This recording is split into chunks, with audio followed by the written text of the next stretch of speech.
श्री गुरुशरणम. गुरुपादुका स्तोत्रमचा आता 3रा श्लोकाकडे आपण जायचं आहे. मूळ श्लोक आपण पाहूया.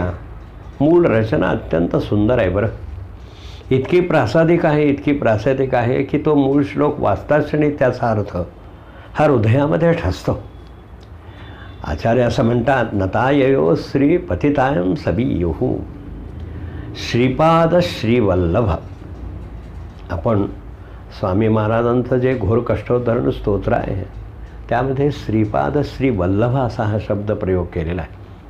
कलौ चंडी विनायको हे आपण पूर्वी पाहिलेलं आहे. कलौ श्रीपाद श्रीवल्लभ.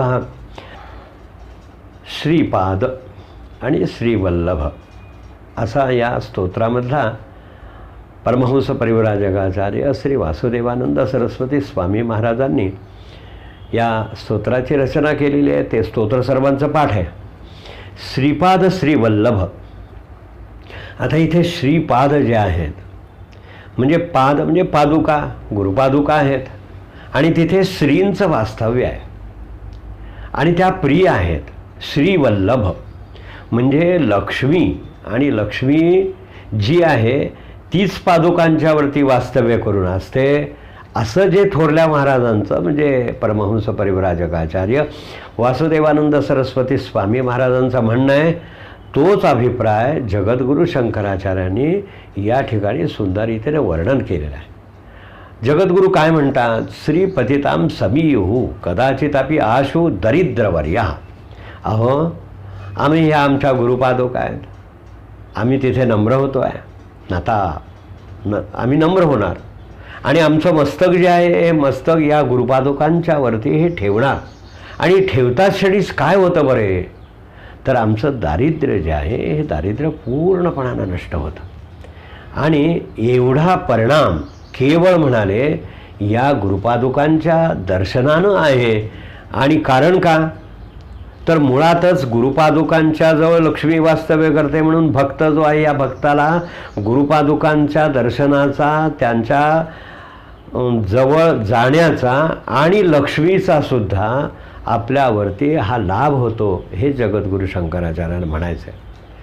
म्हणजे दारिद्र्य म्हणजे कशाचं आहे, शरीर मन आणि बुद्धी आहे. मन हे मोठं पाहिजे, बुद्धीस्तुता जी आहे स्थिर जी आहे ही राहिली पाहिजे. संकल्प विकल्प मन आहे वेगवेगळ्या प्रकारचं आहे. मनाचं औदार्य आणि बुद्धीचं अशा प्रकारचं जे आहे हे तेज प्रस्थापित व्हावं.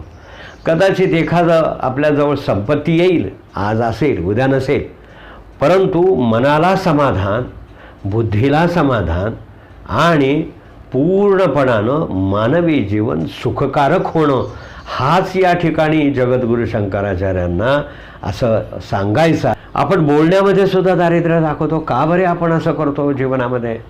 अगदी खळखळून सगळ्या गोष्टी आपल्या स्पष्ट कराव्यात. मनामध्ये काही अडी ठेवू नये. दारिद्र्य म्हणजे काही पैसा म्हणजे पैसा नाही म्हणून दारिद्र्य आहे असं नाही आहे. एक सुंदर श्लोक आहे, संपदो नैव संपदः विपदो नैव विपदः. संपत्ती ही संपत्ती नव्हे आणि आपत्ती ही आपत्ती नव्हे. तर या सुभाषितकाराने फार सुंदर रीतीनं वर्णन केलं आहे. संपत्ती कोणची आहे? परमेश्वराचं स्मरण हीच संपत्ती आणि परमेश्वराचं विस्मरण हेच म्हणाले दारिद्र्य आहे. आणि हे दारिद्र्य आमचं जायला पाहिजे हेच आचार्यांना सांगायचं नसेल का रे बरे? म्हणून स्वामी महाराज असोत अगर आपले जगद्गुरू शंकराचार्य असोत यांना हेच सांगायचं आहे की मानवी जीवनामधलं सुख, समाधान आणि शांतता हे ऐश्वर्य प्राप्त व्हायला पाहिजे. दारिद्र्याचा उलट शब्द काय आहे? ऐश्वर्य. ऐश्वर्य आम्हाला कशाचं हवं? आम्हाला करोडो रुपये नको आहे, आम्हाला लक्षावधी रुपये नको आहे. मग आम्हाला सगळं काही हे मृत्तिका समान आहे, आम्हाला नको आहे. आम्हाला फक्त आपलं दर्शन हवं आहे, आपला सहवास हवा, आपला प्रेम हवं. आणि प्रेमभावनेनं आर्त हाक जी आहे ही या ठिकाणी जगद्गुरू आपल्या पूर्णपणानं या गुरुपादुकांच्या चरणी लीन होऊन म्हणतात. आणखी पुढचा परिणाम त्यांनी या ठिकाणी सांगितला आहे तो तर फार विलक्षण अशा प्रकारचा आहे. अहो म्हणाले, महाराज आम्हाला या जगामध्ये कसं बोलावं हे कळत नाही. आम्ही मूक आहोत. मूकं करोति वाचालम असं म्हटलेलं आहे. परंतु त्याहीपेक्षा मूक आम्ही आहोत. आमची वाणी बंद झाली आहे का? मुके आहोत म्हणाले. काय बोलावं हे कळत नाही, त्याला मुका असं म्हणतात. परंतु भक्तिशास्त्रामध्ये म्हणजे देवर्षी नारदानी मुक्याचं वर्णन फार सुंदर रीतीनं करण्यानं, ज्या मुक्याला कळतं, ज्याला वाणी आहे त्याला कळत नाही, परंतु मुक्याचा अनुभव हा फार सुंदर रीतीनं वर्णन केलेला आहे. भक्ती ही कळली, साधन हे कळलं, आपल्याला मार्ग कळला, योगमार्ग कळला, अनेक अशा प्रकारचं सगळं कळलं बरं. परंतु त्याचा अनुभव काय असं जर एखाद्याला विचारलं तर तो आपला ज्याला वाणी आहे तो सांगत बसेल ना. परंतु मुक्याचा अनुभव जो आहे हा देवर्षी नारदांनी नारदीय भक्तिसूत्रामध्ये फार सुंदरीतर वर्णन केलेलं आहे.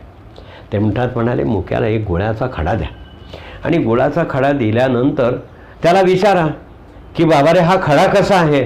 आता इथे गंमत आहे बरं की तो आपल्या हावभावाने सांगेल की फार छान आहे, फार छान आहे, परंतु तो वाणीनं त्या ठिकाणी स्पष्ट करणार नाही, परंतु अभिनय करून सुंदर आहे असे डोळे मोठे करून हात वेगवेगळ्या प्रकारचे त्या ठिकाणी आविष्कार करून अभिनिवेश करून तो आपलं मन की बात आणि मनामधलं तो सगळं सांगेल.